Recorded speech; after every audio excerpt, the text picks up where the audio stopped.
Primera carta de Pedro, capítulo 3. Vaya conmigo al verso 13.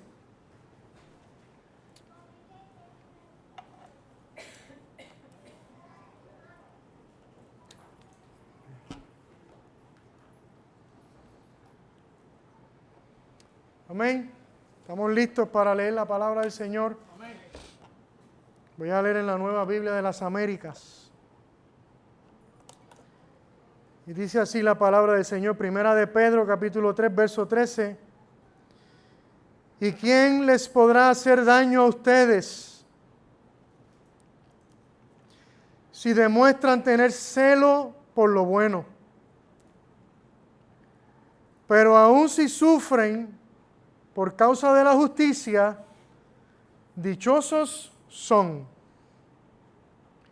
Y no tengan miedo por temor a ellos, ni se turben, sino santifiquen a Cristo como Señor en sus corazones, estando siempre preparados para presentar defensa ante todo el que les demande razón de la esperanza que hay en ustedes. Pero háganlo con mansedumbre y reverencia, teniendo buena conciencia,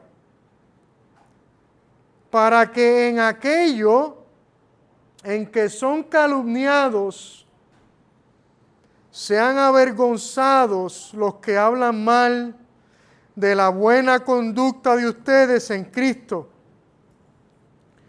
Pues es mejor padecer por hacer el bien, si así es la voluntad de Dios, que por hacer el mal.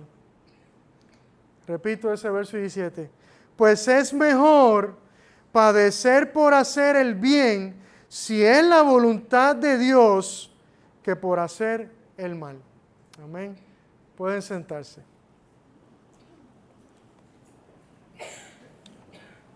Aquellos que nos visitan en esta mañana, les damos la cordial bienvenida. ¿Y dónde están los anfitriones de esta iglesia?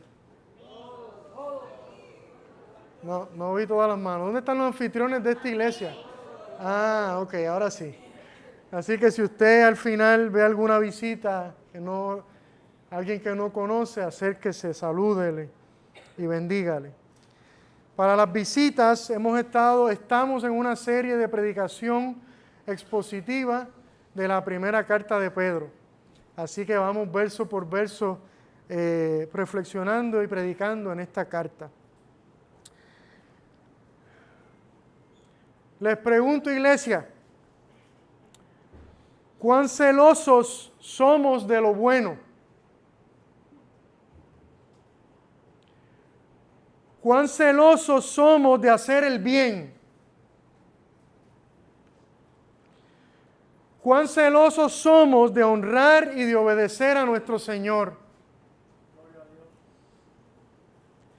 ¿Cuán celosos somos de que nuestra vida glorifique a nuestro Señor en todo? ¿Cuán celosos somos de la gloria de Dios? En el versículo 13 que acabamos de leer, Pedro usa la palabra griega celote, que se traduce como celoso. Y si usted estudia un poco esta palabra, usted va a ver que tiene una connotación negativa y una connotación positiva. ¿Recuerdan lo que era un celote? ¿Verdad? Esta persona que luchaba ferozmente por su nación, especialmente aquellos que luchaban porque Israel fuese liberado de sus enemigos y de aquellos que lo oprimían. Una persona que incluso estaba dispuesta a dar su vida por su nación o por su país y sufrir por su causa. De hecho, si usted conoce su Biblia, recordará que Jesús reclutó a un celote como parte de sus apóstoles. Sin embargo, a Jesús no le interesa que sus discípulos sean celotes de alguna nación. A Jesús le interesa que sus discípulos sean celotes, pero de su reino. Pero no como en el pasado, cuando la iglesia creyó que su misión era conquistar las naciones por la fuerza. A Jesús le interesa que seamos celotes, pero para hacer el bien.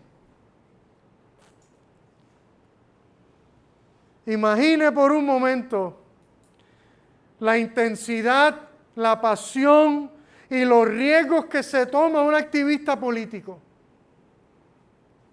No quiero mencionar nombres, pero usted conoce algunos de ellos. Imagine esa misma pasión, esa misma intensidad, esos mismos riesgos, pero para hacer el bien. Pedro le hace una pregunta complicada a la iglesia en ese verso 13. ¿Y quién les podrá hacer daño a ustedes si demuestran tener celo por lo bueno? Y digo que es una pregunta complicada porque en un sentido esta pregunta se puede responder, pienso yo, de la siguiente manera. Bueno, pues la verdad es que cualquiera nos puede hacer daño. Aún cuando demostramos tener celo por lo bueno. Eso es lo que yo me imagino que está pensando la iglesia de ese momento. Perseguida, maltratada. O sea, el demostrar celo por lo bueno no nos va a librar del sufrimiento. De hecho, muchos de los cristianos a quienes Pedro le escribe estaban siendo maltratados, como les dije. Ahora, lo más seguro es que Pedro, cuando hizo la pregunta, tenía en mente las palabras de Jesús cuando Jesús dijo: no teman a los que matan el cuerpo, pero no pueden matar el alma. Más bien teman a aquel que puede hacer perecer tanto el alma como el cuerpo en el infierno. En otras palabras, aunque suframos, si realmente tenemos celo por lo bueno, o sea, si realmente vivimos a base de una nueva identidad en Cristo, nadie podrá hacernos daño. Podrán maltratarnos, podrán privarnos de nuestras pertenencias, podrán separarnos de nuestras familias, podrán meternos a la cárcel, podrán privarnos de techo y comida, incluso hasta podrán quitarnos la vida, pero nuestra alma, aquello que verdaderamente importa, está asegurada en Cristo Jesús, Señor nuestro. Amén. Por eso es que Pedro dice que le pregunta: ¿quién les podrá hacer daño? Mire, esto no es una expresión triunfalista ni utópica. Esto es una expresión llena de fe y de esperanza. Esta es la filosofía de vida de aquellos que reconocen que son peregrinos y extranjeros en esta tierra. Mire, esa es la filosofía que usted y yo tenemos que tener, la filosofía de vida. Pero aún, verso 14, si sufren por causa de la justicia, dichosos son. Aquí vemos que Pedro no está ignorando el sufrimiento de sus hermanos. Sin embargo, esta expresión también es complicada. ¿Cómo alguien puede considerarse dichoso, bendecido, bienaventurado y afortunado al sufrir? Claro que no estamos hablando de cualquier sufrimiento. Dichosos cuando sufren, pero por causa de la justicia. O sea, cuando sufren por causa de hacer la voluntad de Dios. Cuando sufren por causa de ser fiel a Él y a su palabra. Cuando sufren por causa de obedecerlo a Él antes que a los hombres. Esto es lo que significa sufrir por causa de la justicia. No nos confundamos. No es sufrir por cualquier cosa. No es sufrir porque tomé una mala decisión y ahora estoy pagando las consecuencias. No olvidemos lo que Pedro ya nos había dicho en el capítulo 2, verso 20. Pues qué mérito hay si cuando ustedes pecan y son tratados con severidad, lo soportan con paciencia. Pero si cuando hacen lo bueno, sufren por ello y lo soportan con paciencia, esto haya gracia con Dios. De nuevo, cuando dice que son dichosos aquellos que sufren por causa de la justicia, Pedro está pensando en las palabras de Jesús cuando Jesús dijo: bienaventurados aquellos que han sido perseguidos por causa de la justicia, pues de ellos es el reino de los cielos. Bienaventurados serán cuando los insulten y persigan y digan todo género de mal contra ustedes falsamente por causa de mí. Regocíjense y alégrense, porque la recompensa de ustedes en los cielos es grande, porque así persiguieron a los profetas que fueron antes que ustedes. Por eso es que son dichosos aquellos que sufren a causa de la justicia, porque para ellos su recompensa no está en esta vida, sino en la vida venidera. Ellos saben que su recompensa no está en esta tierra, sino en el cielo nuevo y la tierra nueva. Y como son dichosos, si sufren por causa de la justicia, entonces, y no tengan miedo, por temor a ellos ni se turben, versos 14 y 15, sino santifiquen a Cristo como Señor en sus corazones, estando siempre preparados para presentar defensa ante todo el que les demande razón de la esperanza que hay en ustedes. Si somos celosos por lo bueno, y si sabemos que somos dichosos cuando sufrimos por la causa de la justicia, entonces no debemos tener miedo, lo que Pedro está diciendo. ¿Pero miedo a qué? Pues miedo a aquellos que nos maltratan a causa de nuestra manera de vivir. Miedo a aquellos que nos maltratan a causa de nuestra manera de pensar. Miedo a aquellos que nos maltratan a causa de nuestra manera de hablar. Y la verdad es que cuando nos comparamos con la iglesia del primer siglo, debemos avergonzarnos profundamente. Por lo menos yo me avergüenzo. Se nos debe caer la cara de vergüenza frente a ellos.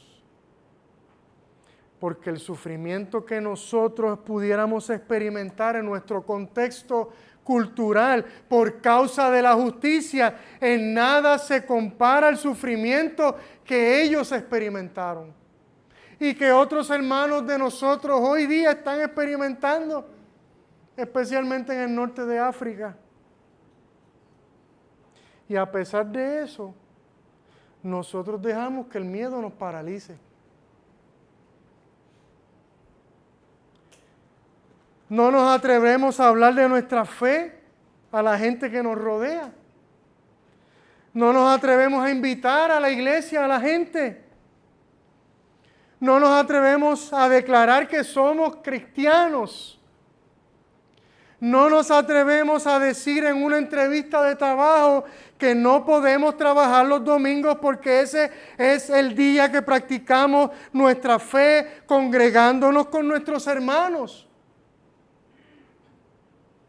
No nos atrevemos a decir que nuestros hijos no pueden participar de deportes los domingos porque ese es el día que los llevamos a la casa del Señor. No nos atrevemos a denunciar lo que está mal a nuestro alrededor por temor a que se burlen de nosotros. Si los creyentes del primer siglo pudiesen observarnos, creo que se avergonzarían de nosotros. De hecho, no sé si se atreverían a considerarnos sus hermanos en la fe.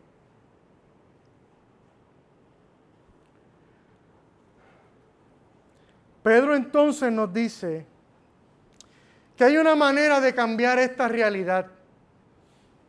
Que hay una manera de glorificar a Dios, que hay una manera de santificar a Cristo como Señor en nuestros corazones.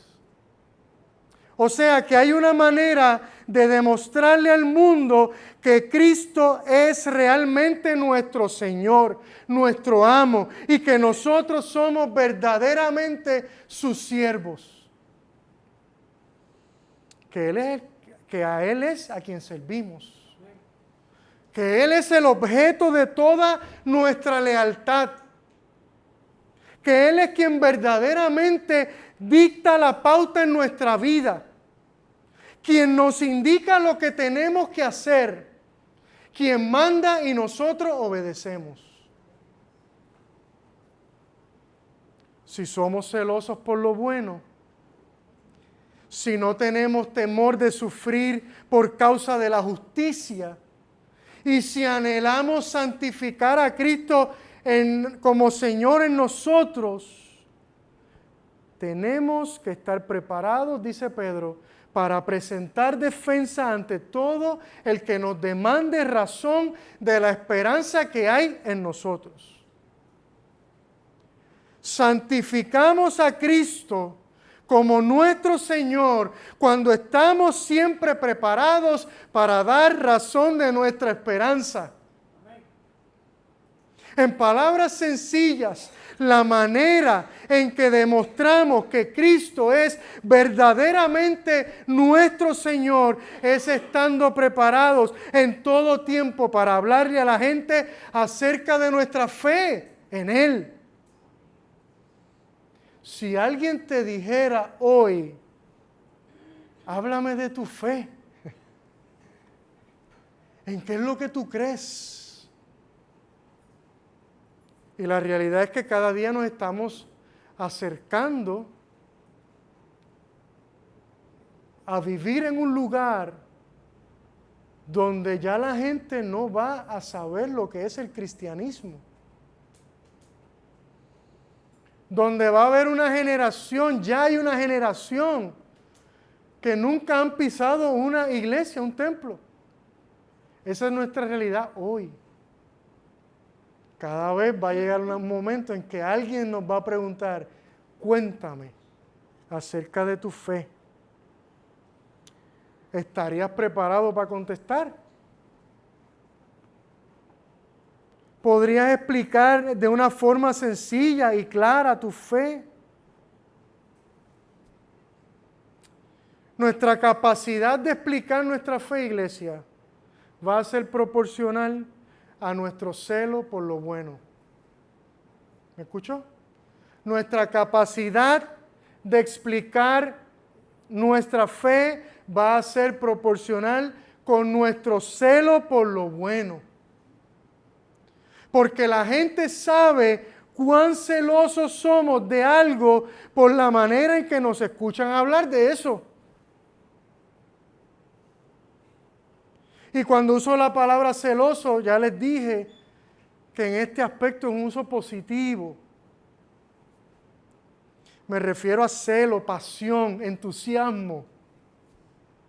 La gente sabrá cuán celoso soy de mi esposa y de mis hijas por la manera en cómo me escuchan hablar de ellas. La gente sabrá cuán celoso soy de mi profesión o de mi trabajo por la manera en que hablo de ellos. La gente sabrá cuán celoso soy de algún pasatiempo por la manera en que hablo del mismo. De igual forma, la gente sabrá cuán celoso soy de mi fe por la manera en que me escuchan hablar de ella. Pedro utiliza la palabra apología, que se traduce como defensa. Y esto es un término judicial. Una apología sería un discurso que usted presentaría ante un juez para su defensa. De ahí surge la palabra apologética, que muchos de ustedes quizás han escuchado. Y la apologética es una rama bastante reciente de la teología que se enfoca en definir y justificar la fe cristiana, pero desde un punto de vista racional y lógico.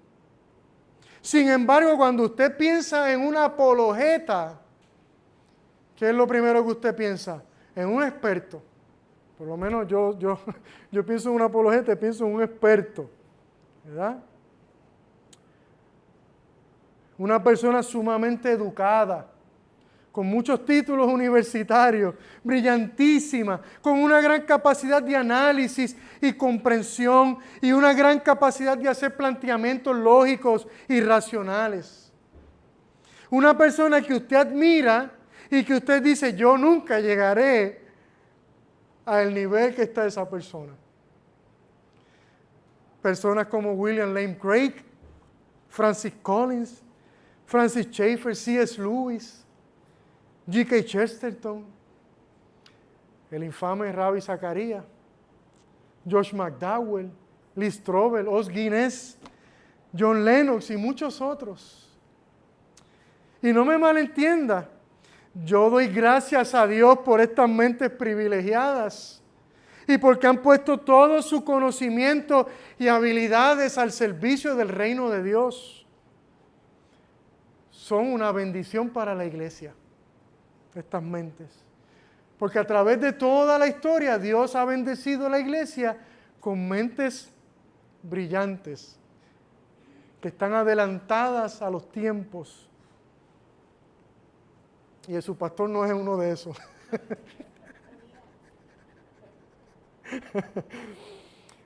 Pero el cristiano común no es así. Entonces no podríamos decir que las palabras de Pedro solo aplican a estas mentes privilegiadas. Realmente todo creyente celoso por lo bueno, dichoso de sufrir por causa de la justicia, aún el más humilde y simple, tiene que estar preparado para defender ante todo aquel que le demande razón de su fe, de su esperanza.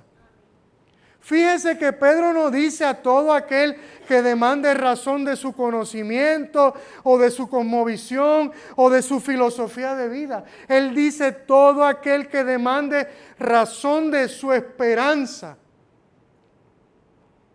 O sea, es cuando alguien nota en ti que hay algo distinto. Y tiene que preguntarte. Como creyentes, iglesia, tenemos que estar listos en todo momento para compartirle a la gente la razón por la cual nosotros vivimos con esperanza.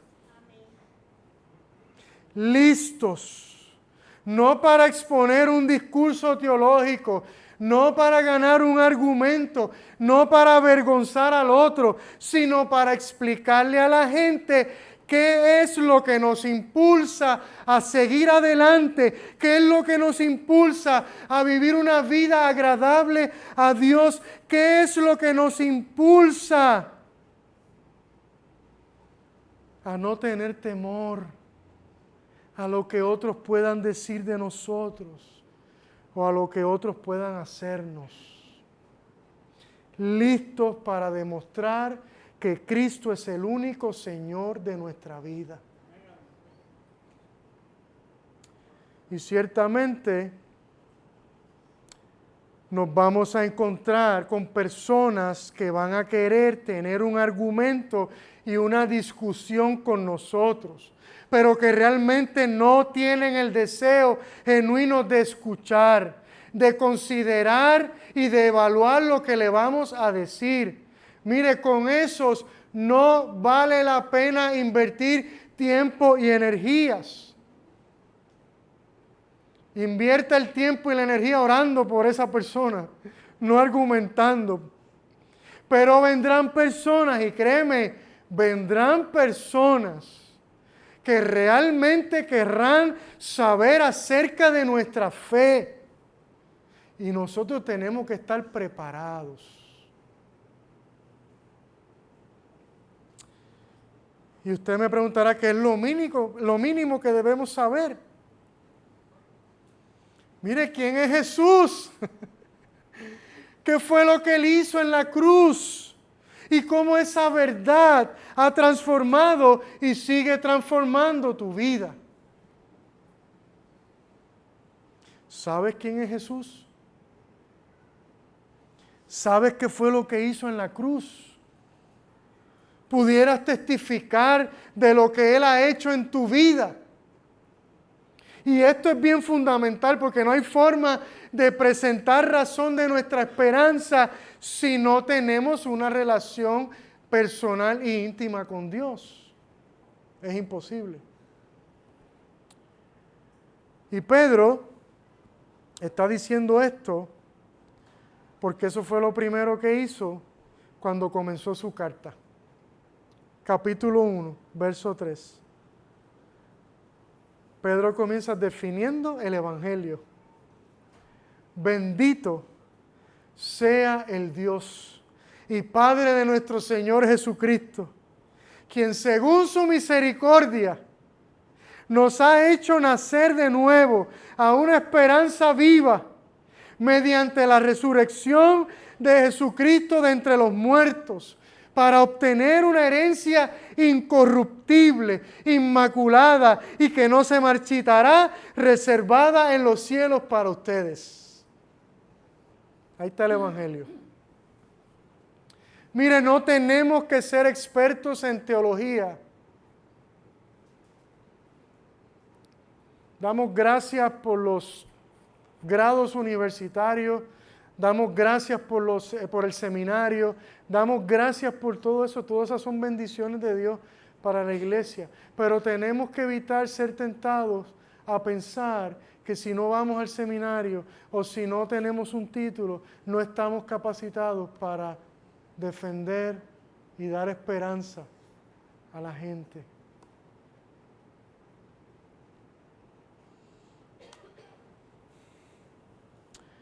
Pero sí es necesario vivir cada día sumergidos en la palabra de Dios. Y ahí está el problema.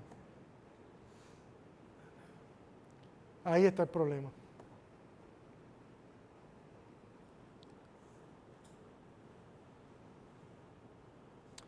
Tenemos que vivir cada día sumergidos en la palabra de Dios, de tal manera que nuestra vida esté saturada de su palabra y nuestro corazón esté listo para anunciarle a todo aquel que nos pida una explicación de nuestra esperanza. Porque de la abundancia del corazón habla la boca. Si tu corazón está saturado de la palabra de Dios, de seguro tu boca hablará acerca de tu esperanza.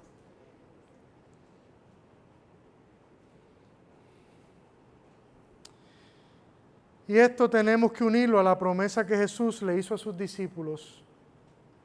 Cuando les dijo, cuando los lleven y los entreguen, no se preocupen de antemano por lo que van a decir, sino que lo que les sea dado en aquella hora, eso hablen, porque no son ustedes los que hablan, sino el Espíritu Santo. El Espíritu utilizará la palabra de Dios con la cual hemos saturado nuestros corazones para darnos la palabra adecuada en el momento adecuado.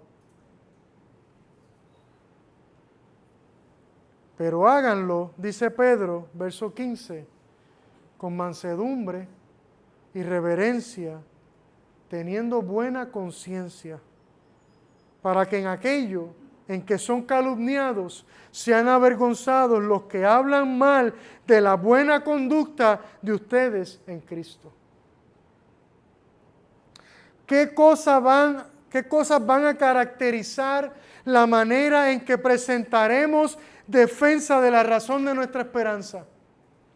Mansedumbre, reverencia y una buena conciencia.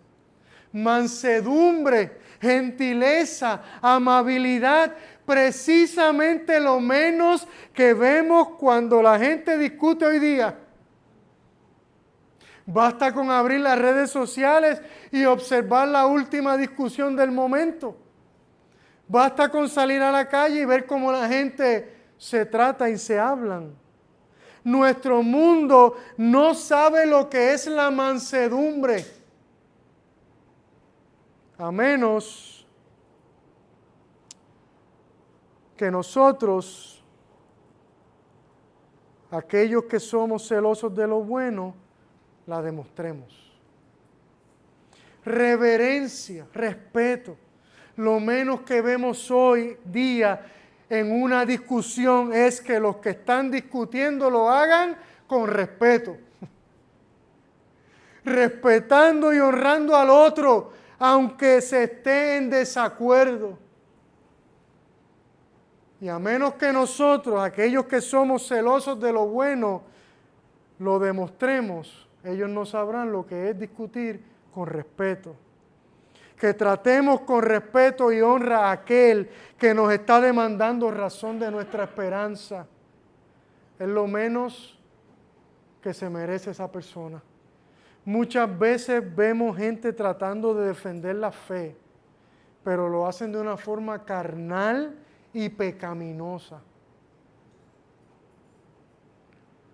Mansedumbre, reverencia y buena conciencia. ¿Qué es lo que busca la gente del mundo cuando discute? Ganar un argumento. Eso es lo que busca la gente cuando discute. Avergonzar al otro. Pero nosotros, ¿sabe lo que buscamos? Un corazón. ¿Qué es lo que nos debe mover a presentar razón de nuestra esperanza? Ganar el corazón de la persona. Que la persona vea en nosotros a Dios mismo, su amor, su compasión, su gracia y su misericordia.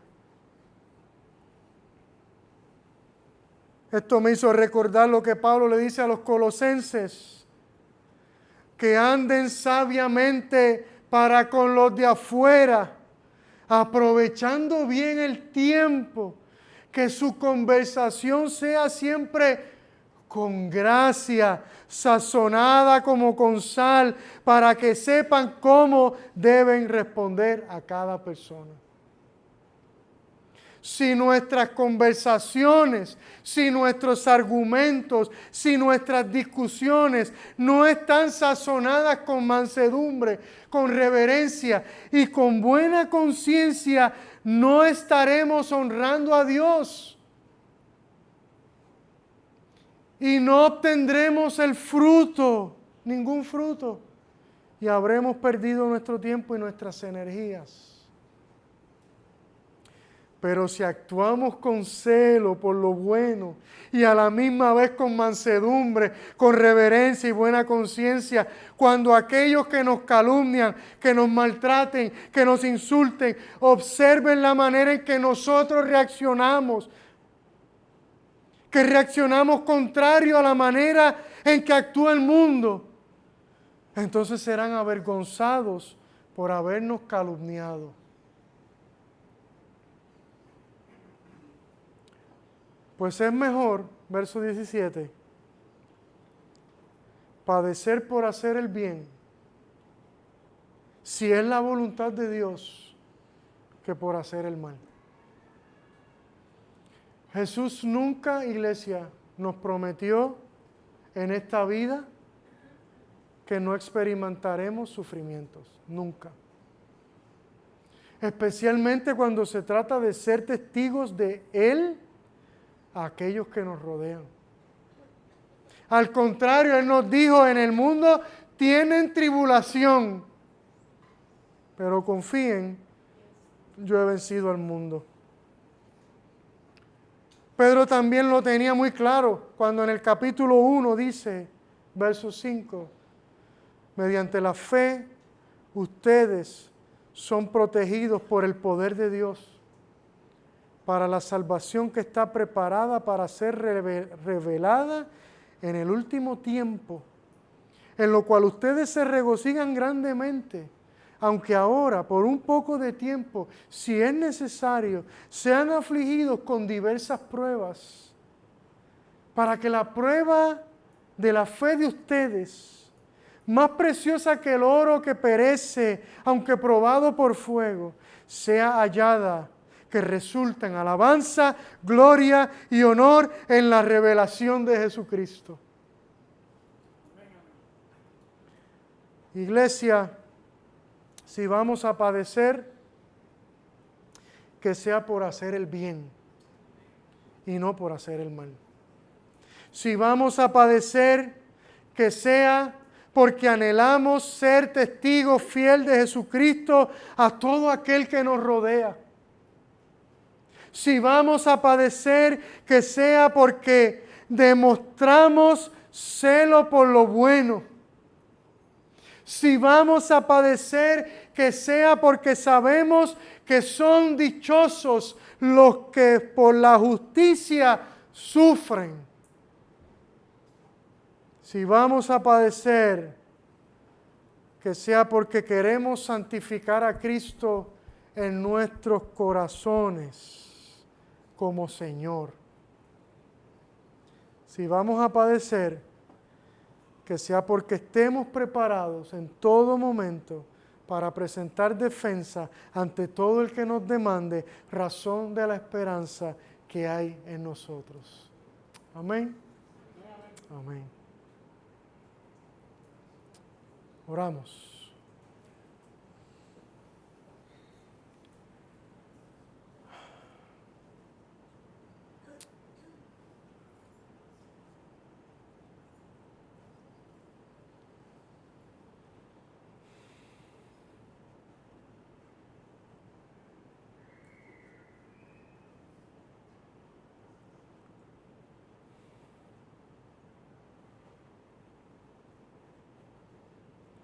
Cristo,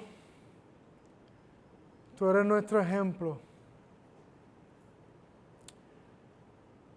Fuiste tú el que actuaste de esta manera.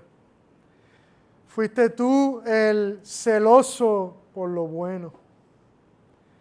Fuiste tú el que sufriste a causa de la justicia y no tuviste temor. Fuiste tú, Señor, que siempre estuviste preparado para presentar defensa ante todo el que la demandaba. Y fuiste tú el que lo hizo con mansedumbre, con reverencia, teniendo una buena conciencia. Aleluya. Y fuiste tú el que fuiste calumniado. Pero un día todos tus enemigos serán avergonzados, porque podrán ver que tú realmente eres el Señor y el Rey. Y tú anhelas, Señor, tú anhelas que tu pueblo viva esa vida, que sí sabemos que es una vida imposible de vivir, sobrenatural, milagrosa. Pero tú hiciste provisión para eso, al enviarnos a tu Espíritu Santo, al transformar nuestros corazones de carne y darnos nuestros corazones de piedra y darnos corazones de carne.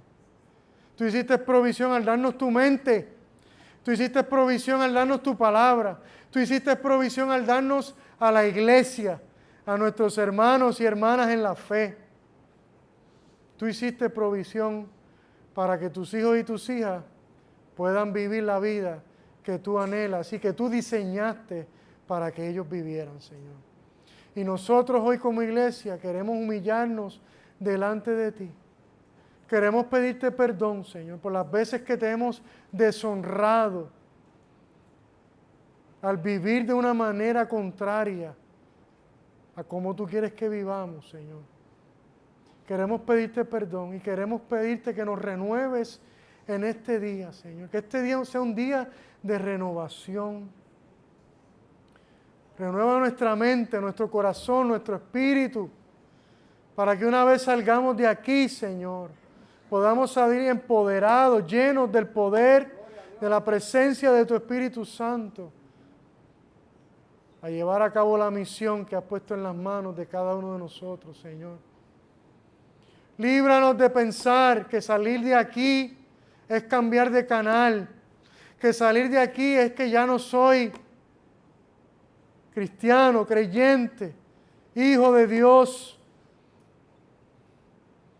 un pueblo en una misión, enviados al mundo. Líbranos de esa tentación, Señor. Recuérdanos que realmente la vida cristiana comienza cuando salimos de este lugar y vamos al mundo, Señor. Ayuda a tu iglesia, Señor.